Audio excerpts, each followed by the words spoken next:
నమస్కారం అండి, లోపలికి వెళ్ళండి. ఓ అబ్బో, చాలా మంది జనాలు ఉన్నారు. అక్కడికి వెళ్ళడం అసాధ్యం అనుకుంటాను. కానీ నాకు అక్కడికి వెళ్ళాలనుందే. నేను అక్కడికి తప్పకుండా వెళ్ళాలి. ఓ, అంతేనంటావా? అయితే మనం వెళ్ళి తీరాల్సిందే. పదండి, వెళ్దాం. నడుమిరిగిపోయింది బాబోయ్. మెల్లగా వేయొచ్చు కదా.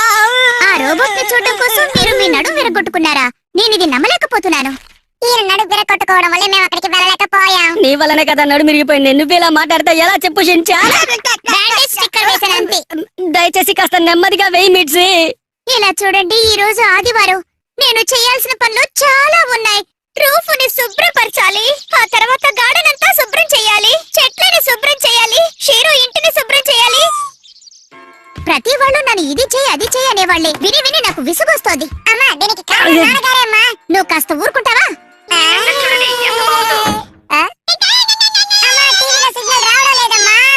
యాంటనాలో ఏదో ప్రాబ్లం అనుకుంటా. టీవీ చూడడానికి ఇంకా ఎంతసేపు వచ్చాలి?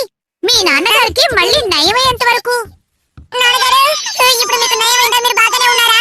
లేదు షించాన్, ఇంకా నొప్పి పెడుతోంది. నా ఆరోగ్యం కంటే మీకు ఆ టీవీ యాంటెనానే ముఖ్యమైందా? మీరు ఎక్కడికి వెళ్తున్నారండి? నేను హాస్పిటల్ కి వెళ్తున్నాను మిడ్సీ. నేను ఇంట్లోనే ఉంటే నా నడుము నొప్పి నయం అవ్వదు. నేను కూడా వస్తాను.